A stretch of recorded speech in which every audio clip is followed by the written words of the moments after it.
नमस्कार मित्रांनो, ठरलं तर मग या सिरियलमध्ये काय घडले आपण ते बघणार आहोत. अर्जुन आणि सायली व्हिडिओ पाहिल्यानंतर खूपच चिडतात. तो लगेचच इन्स्पेक्टर सावंत यांना कॉल लावतो आणि नागराज काकांचं लोकेशन 2 दिवसापूर्वीचं सगळं मागून घेतो. इकडे तिचे हात खोलून तो तिला वडापाव खायला लावतो, पण ती वडापाव न खाता म्हणते मला विष द्या. त्यावेळेस तो बळजबरी तोंडामध्ये वडापाव कोंबतो. तिला धमकी देखील देतो, म्हणतो की इथून सुटायचं असेल तुला एकच पर्याय आहे, तोंड गप ठेवायचं. तू ते करू नाही शकली तो अशीच मरणार. ती म्हणते की मला वडापाव नको, मला विष दे. त्यावेळेस विष देऊन मरणारच आहेस ना, त्यापेक्षा तू तोंड गप ठेवून जग असं तो बोलतो. पण ती काय ऐके ना. तुला सायलीने खूप डेअरिंग दिली ना, त्याचाच हा परिणाम आहे. इकडे अर्जुन आणि सायली नागराज शोधण्यासाठी खाली येतात, पण तो ते कुठेच नसतो. आता या सुमनला जो त्रास होतो तो खूपच भयंकर असतो. तिला अगदी अन्न पाणी देखील पुरवलं जात नव्हतं. बाहेर 2 पंटर असतात महिपतचेच की ज्यांना पैसे तो देऊ करत असतो, पण पैसे मागणी करूनही ते देत नसतो.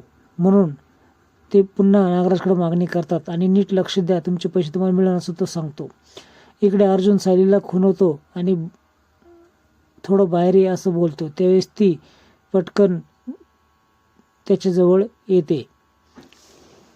इकडे तिच्या तोंडामध्ये बळजबरी बोळा कोंबल्यामुळे तिला काय बोलता येत नसतं. ती कसं हात सोडते आणि तिथं असले तिच्या मोबाईलवर थोडा सेकंद चालू करते, पण तेवढ्यात बाटली खाली पडते आणि तो नागराज आतमध्ये येतो.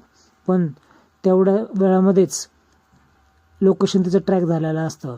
इन्स्पेक्टर पोलीस जे आहेत सावंत, ते लगेच अर्जुनला कळवतात आणि लोकेशन मला पाठवा असं तो बोलतो. त्या लोकेशनवर जायचं असं अर्जुन ठरवतो, पण सायली त्याच्या पाठीमागं लागते आणि सायली ही पटकन वर जाऊन तिची बॅग घेऊन येते आणि दोघेही काहीतरी कारण सांगून निघतात. आता त्या लोकेशनवर हे दोघे पोहोचतात.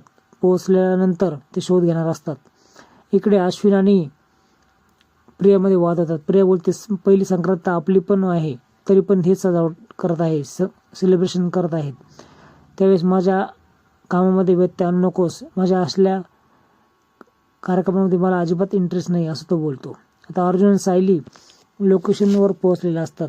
त्याच वेळेस त्याला ठेस लागते आणि तो खाली वागतो आणि नागराज त्यांच्याकडे वळून बघतो, पण त्या ठिकाणी त्याला कोणीच दिसत नाही.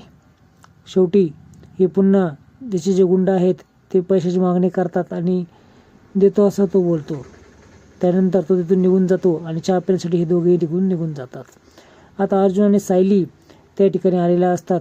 तिचा शोध घेऊ लागतात. ज्या रूममध्ये कुलूप लावलेलं नाही त्या रूममध्ये नेमकं ते शोधतात, पण एका रूमची ठिकाणी त्यांना कुलूप लावले दिसतात.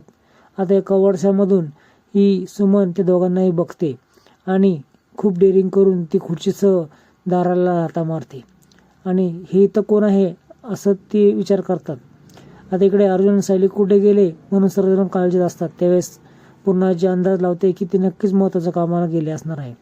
इकडे पाठीमागं सायलीला मारण्यासाठी 2 गुंड येतात आणि अर्जुन त्यांना अडवतो आणि मारहाण देखील त्यांना चांगले करतो. त्यांना लपवून ठेवतो कारण ते बेशुद्ध झालेले असतात.